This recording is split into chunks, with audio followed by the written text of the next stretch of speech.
It's about getting the right balance and really getting to the nitty-gritty of what actually that key stakeholder, what is it that you really want to see?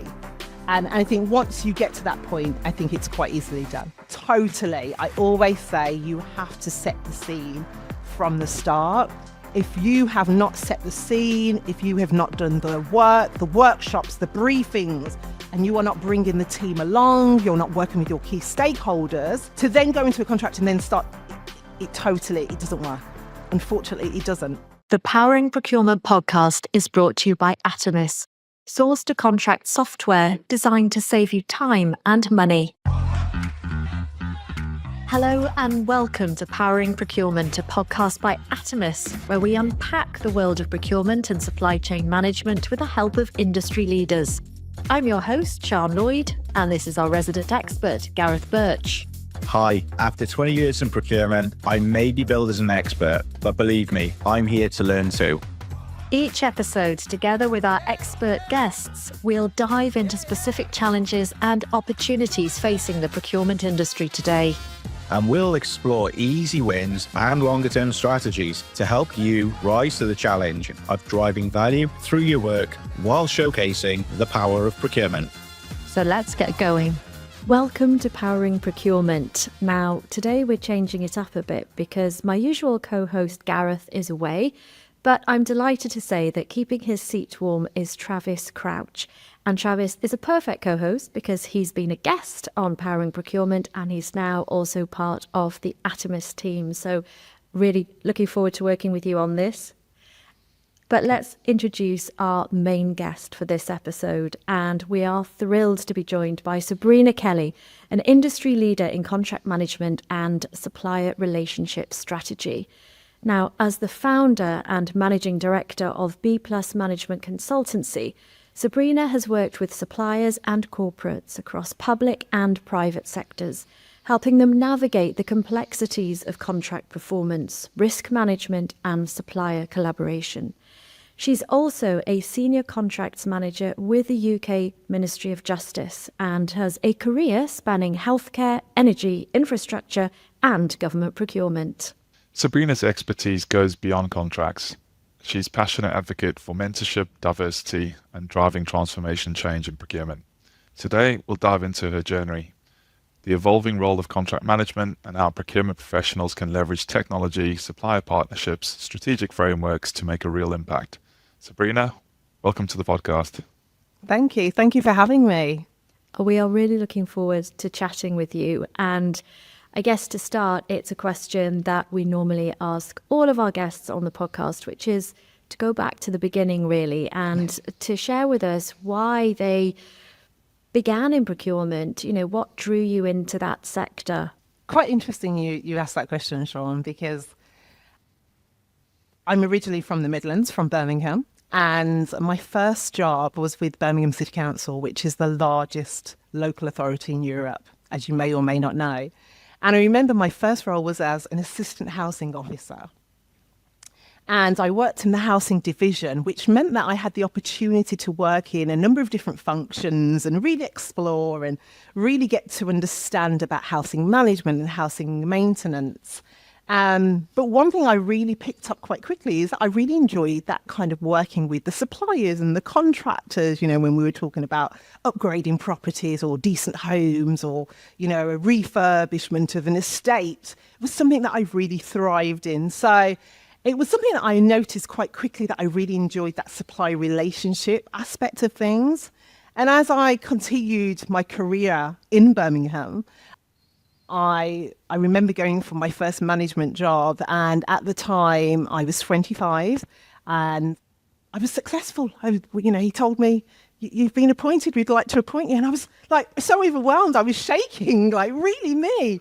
And at the time I was like the youngest black female leader for housing management, which was just an amazing accomplishment.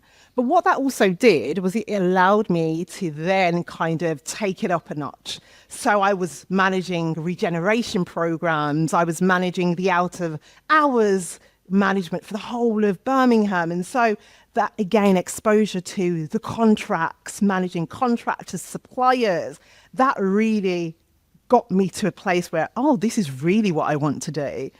And then as time went on, I, grew and went on this journey of my career, moving into the contract and performance management kind of space, because that's what I really enjoyed, and worked with healthcare, pharmaceutical, public, government, local government, and also having that exposure of not just local and national, but then now going to global. And then B Plus was born. I recognized quite quickly that although these suppliers and contractors were winning contracts, which was fantastic, it was great, they'd gone through all that procurement process, the tendering, it was like, okay, we've won it now, here's the contract, what do we do? And so I was noticing quite quickly that actually a lot of the contracts were failing, and sometimes it would be something quite significant that needed to change, behaviours, or really understanding what's the schedules, what's the legal aspects, who our key stakeholders are. And that's when, like I said, B Plus was born, and that then pretty much helped in terms of looking at training, providing training to suppliers and contractors and service providers, and working with organisations that had new suppliers that were coming on. So yes, it's been a journey, and that's how we got there. Well, thank you so much for sharing the story with us, and huge congratulations. What you did at a really young age, it truly is inspiring, and it's great to hear about. And then obviously to get to going through to founding your own company as well. It'd be interesting to understand a little bit about how you think the profession has evolved over time. And I suppose you've alluded a little bit to it when you were referring to the fact of why you did set up and found your company. But it would be great to hear a bit more about that, about how you think it's evolved. Yeah, I definitely think it's evolved somewhat. And how I've seen that, I think now people, or I should say now organisations, are saying, okay, two parties are signing for a contract, but what is the value that we're getting out of this contract? That's pretty much what people want to see. So where before I think you would probably have two companies sign a contract, okay, we're in this 2 years, 5 years, and maybe there was a bit of coasting or not real understanding, so we can get away with it, we're going to get paid. What I'm seeing more now is the emphasis on, okay, we've signed for a contract, but as the client, what we want to see is, what are you going to do above and beyond? What is the added value you're going to bring to the organisation? And so that emphasis is very clear now, where organisations are having, or suppliers are having to demonstrate that added value. They're having to demonstrate what's the above and beyond that they're going to do outside of the contract value. And so it's not just about, okay, we're paying for, it's an exchange, but we want more of that innovation. We want more of that creativity within that space. And how are you going to do that? So I think guiding suppliers and saying, okay, guys, let's look at this. What more can you do for the client? How are we going to demonstrate that? How are we going to report that? I think that is something that's really been quite big in terms of that change. Yeah, that's a really interesting perspective. Sabrina, I think for me, what would be really interesting is to hear your perspective on what are the common things that suppliers kind of, the blockers that struggle from them to actually kind of help release some of that innovation. What are the things that you see kind of getting in the way? I think sometimes it's about really understanding the business. I think if you go into an organisation and not really understand the business, I think that can be a blockage. So, if you're working for example, a pharmaceutical company, or you're working for facilities, really understanding the business and how you can be innovative within that business, I think sometimes that's where organisations struggle. And it's really interesting because there's so much that can be done. I've seen so many creative, innovative ideas where, people have, and I'm like, wow, that's amazing. And I think it's just about getting the right people, the right people around the table. And I think, getting the right people around the table can help to unblock that. I think having that diverse number of people around the table, again, will help to unblock that. So I think that again, is really, really key and really important. And just how far do you think really procurement can go if you do get that right? I mean, perhaps in terms of, broader organisational objectives being achieved. You were saying it's really important that the teams understand the business, but we've got objectives like sustainability now, haven't we? Risk management and operational efficiency as well. I think all of that happens pre-contract. Those conversations have to take place pre-contract. So I think that's where procurement come in quite strongly, is having the conversations with the suppliers, with the managed service providers, and saying, actually, this is where we're at in terms of these objectives.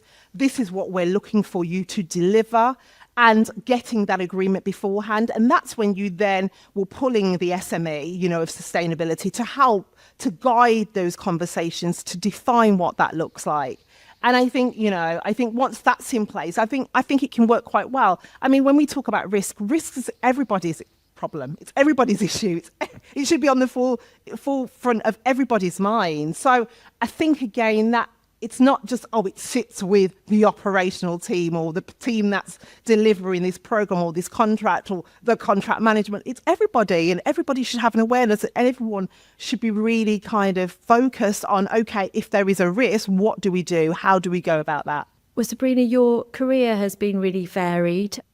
You've worked with healthcare, corporate organisations, managing complex supplier contracts. And one of the biggest challenges, certainly it's what we've heard about in some of our previous podcasts as well, is actually ensuring that those supplier relationships remain strong whilst also holding them accountable for performance. So it'd be really interesting to get your thoughts on this, and any advice really for procurement leaders in terms of getting that balance right between collaboration and performance enforcement. What are the tips or advice that you could give there? That question, I'm asked that question all the time. I was presenting a briefing to a team, and someone said, "Oh my God, how do you do it all? How?" and like, well, how do you get the balance? And it definitely comes with years of experience. I'm not going to say it doesn't. It comes with years of experience. But I think what's really, really crucial with any relationship, okay, professional, personal, is about setting expectations, right? We all have expectations. And I think it's important from the offset that both parties are very clear about what the expectation is. And I think if both parties are very clear, so when I say clear and setting expectations, we talk about, setting a communication strategy, a communication charter. What do we do if we're in dispute? What does an escalation process look like? Does that mean that we go straight to the director, or do we go to the head of, or is it the partner that we go to first, or is it something we have to call the VP, and at what stage? And I think once that is kind of defined and agreed, that means both parties are agreeing and they're signing to that, which then means that if things are to happen, if, for example, there is a dispute or there is an underperformance issue that needs to be picked up, we refer to what both parties have signed up to, which is that escalation, that escalation process, or, the charter. And I think that is how that's how we balance that relationship. I always say building relationships is so key. Being able to build the relationships with your key stakeholders and defining that is paramount. And that will help you in terms of delivering successful contracts. So that's definitely, that's my advice, and that's my guide, and it's worked. And it does work, when I'm delivering workshops. That's something that, I definitely emphasize on, is building those key stakeholders.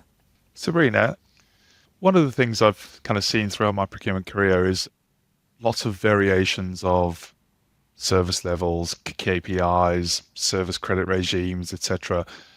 How should contracting authorities in particular strike a balance around kind of making sure that what they're putting into their contracts will return value from their suppliers? It's quite interesting when you talk about KPIs and measuring metrics, etc. I've worked on contracts that have had over 3,000 obligations, okay? Are we going to report on 3,000 obligations? That's a mammoth task, impossible. But I think it's about getting that balance. And I think it's also about ensuring that people really understand, okay, what is it that you really want to see in terms of the key performance of the contract? And for them to agree on that. There's been times I've been in meetings where people are saying we want to report on 50. Now, 50 metrics to report on, what is the value? What are you trying to get to? And I think if you have conversations and discussions with the wider group or the wider key decision makers, you'll find that actually, in fact, it's not that they want to report on 50, it's the fact that really they just want to make sure that the contract is being delivered, it's being delivered to the scope and the cost of the contract. They want to feel comfortable and confident and have that assurance. And actually, in fact, we only need 5 or we only need 6 because we know that actually that's going to demonstrate that. So I think there is a balance. It's about getting the right balance and really getting to the nitty gritty of what actually that key stakeholder, what is it that you really want to see? And I think once you get to that point, I think it's quite easily done. In that work really early, doesn't it? Totally. I always say you have to set the scene from the start. If you have not set the scene, if you have not done the work, the workshops, the briefings, and you are not bringing the team along, you're not working with your key stakeholders, to then go into a contract and then start, it doesn't work.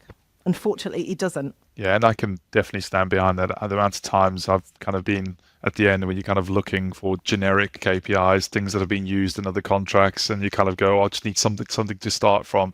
It's quite easy to get stuck in that and actually not put the effort in to actually make sure that they are relevant to the service that's been provided. Definitely. Really interesting conversation there and really useful as well. Thank you both.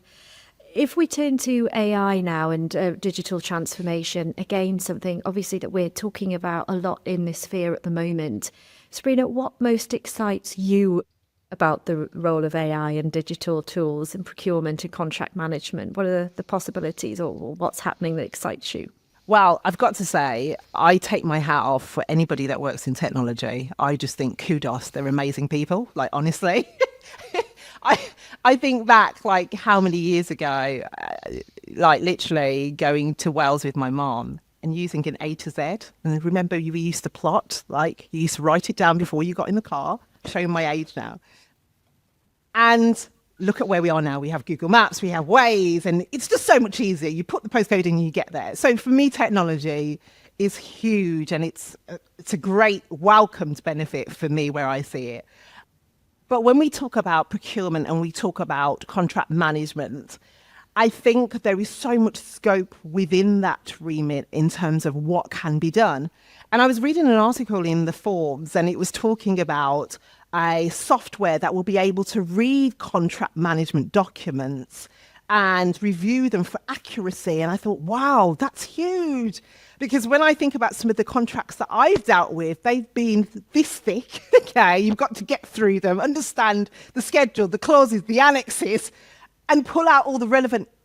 And to think that there is this software or there will be this software is huge. So I think it will be interesting to see what will happen in that space. I think it'll be interesting to see people's responses to that. I think we'll struggle when it comes to, okay, we have a monthly meeting with our supplier, client and supplier. Okay, is AI going to do that?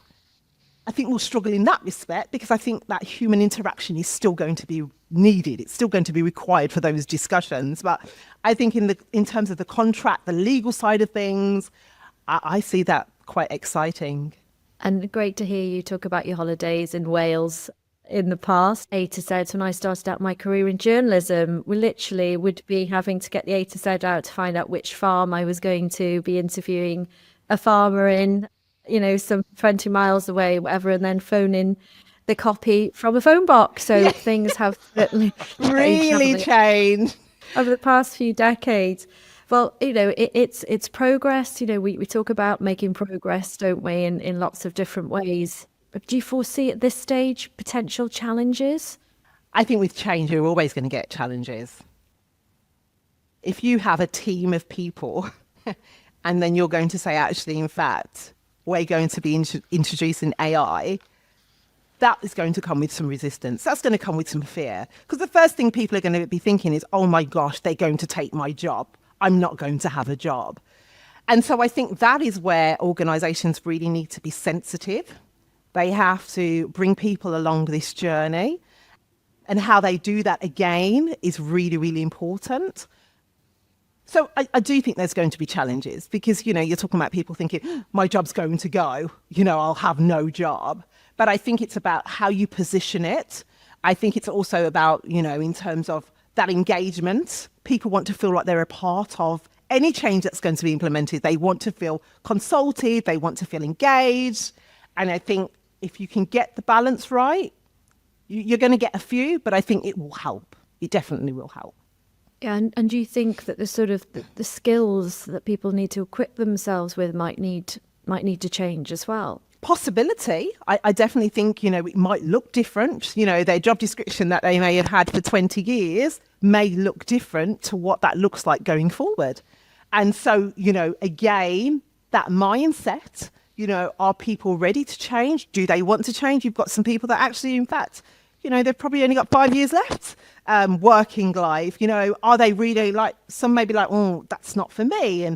And so that's where I talk about getting the balance right as you go on this journey of change, and how you engage and consult and making sure you have the right people for those roles. And I guess moving on from that, I know that you are very much involved as a mentor as well, aren't you? And you're certainly a passionate advocate for inclusion, for also supporting and encouraging more diverse talent into the sector. So, it'd be great to hear a bit more about that. It's obviously, you care a lot about people from what you've been saying already. That's certainly, and your passion for that has shone through.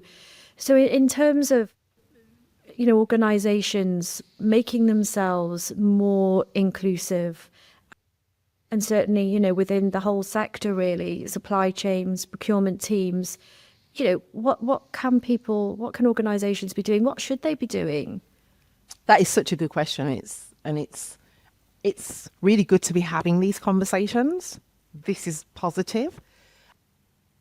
I think from obviously my experience and working with organisations and designing mentoring programs, etc., people want to be seen, people want to be heard, people want to be included. And the only way that we can do that is once we are able to create that space of diversity and inclusion. And whether that is, like I've said, mentoring programs, whether that is recruitment boards, making sure that there is a good representation on those boards, that's important too. And I think about, people that I've mentored or programs where I've delivered, and years later, I'm getting emails to say, Sabrina, thank you so much, because actually the session that you delivered helped me to do this, and it gave me the confidence to apply for that job because I didn't think I could, or I didn't think I was good enough.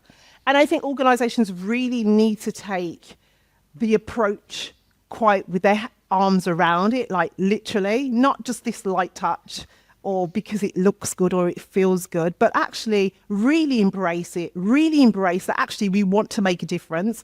We want to make sure that our workforce is diverse and it is inclusive. And what does that look like? Who do we need to talk to? Which groups do we need to talk to? Who do we need to get on our board? And it's those kind of actions that need to happen to make the change. And do you think people understand, the benefit that will bring? I think some organisations do it very well. And I think some organisations are still learning. And I think they're still on a journey. And I think, it's a space where sometimes you have to have some honest conversations. And that sometimes leads to, leadership being coached, and for them to really understand, okay, what is it that we're trying to do here? What's the vision? Because it always starts from the top. Let's be honest.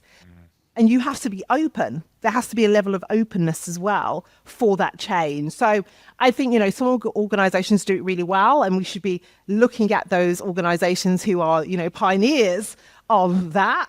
But we have some organisations that still are on a journey of growth and development. It's just a sort of off-the-cuff question, just thinking as you were speaking there, I mean, have you ever been mentored? I mean, I'm certainly, I've been a mentor and I've been mentored, and I found that really, really valuable. And I was just interested, I know that you do mentor others, but whether you've been a mentee ever. Yes, I have been a mentee. And I remember my first mentor, actually, it was actually in the housing department. And I remember seeing this lady and I just thought, oh my God, she's phenomenal. She's phenomenal. She looks like me. And I identify with her and we had a conversation. I remember her giving me her card and she said, if you need anything, I'm here. And, I emailed her straight away, like literally. And she was so fundamental in my journey, my career. The responsibility and the accountability lied with me. I was responsible for my actions. I was responsible in terms of getting things done. If I wanted to progress or I wanted to change things, that's what I was responsible for.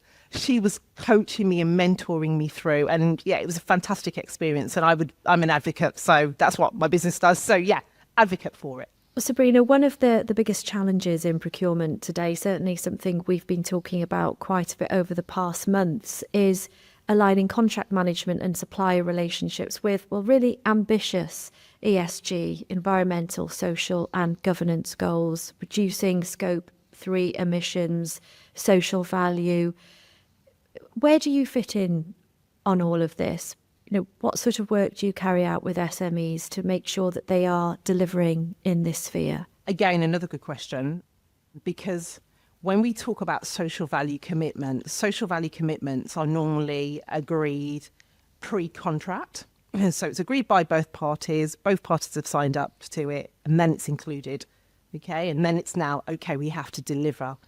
And what I've noticed over my time is really that understanding of what that social value commitment should look like. That is where the challenge is. The challenge is really understanding how do we demonstrate that to the client? What does that look like? How are we going to report it? And I think when you talk about carbon emissions, etc., you do have to have an understanding of that. There has to be an understanding. I mean, even with, the government changing, etc., one of the first things I did was, I arranged a meeting with our SME, who was a sustainability lead, who then helped to have that conversation, that discussion with the supplier for us to really understand, okay, what does that mean for us? What does it mean for the reporting? Do we need to change anything now? Are we still just waiting to see? And I think having the understanding is really, really important. And that is where I have been, and my organisation's been able to come in and really just get to the detail, to the nitty-gritty of, okay, what are we trying to do here? How are we going to report it? How are we going to demonstrate that we're compliant and demonstrate that to the client? So again, big social value is big on the agenda. Sabrina, what are the smaller changes that you think clients need to make? Like kind of thinking about things like, with social value, the things that they should be doing, the things they should be concentrating on, and then also particularly around some of the emissions, like what are the things they should start tracking. So just kind of some of the advice you'd give to some of those contractors so that they could help, be compliant with the requirements that contracting authorities would. I think it's really important for, when we're talking about SMEs, that they really have to understand what the vision and the strategies of that organisation that they're working for and working with. I think that is really, really key. I think if they have that understanding, they will then understand what is required for them to be reporting on. And so I think when that understanding is in place, because every organisation's different, in terms of that social value commitment and what they're looking for and what they're reporting on. So it's really important that they understand that specific organisation that they're working with, that specific contract is going to be different to the other company. And so you can't use the same reporting, or it might look different because the client might want something a little bit different. And so I think, again, it's about that understanding of, okay, what does that social value look like? How am I going to demonstrate that to the client? What does the reporting look like? And I think that's where it comes in terms of that understanding.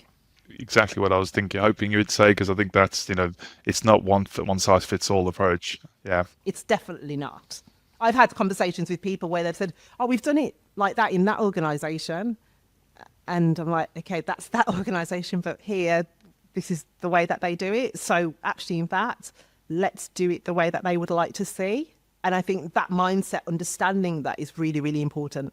Because Travis, it's a big period of change really for everybody involved, isn't it? Being affected by the Procurement Act changes. Well, our final question, Sabrina, it's one that we ask all of our guests. We asked it to you, didn't we, Travis? I think right at the beginning of the series. Recognizing that when we launched the podcast series, it was our mission really to put the sector in the spotlight.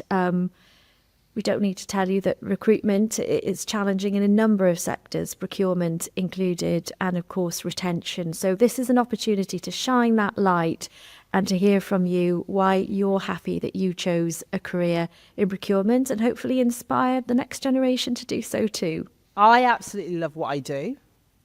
And I'm quite fortunate to say that I love my job. I love what I do.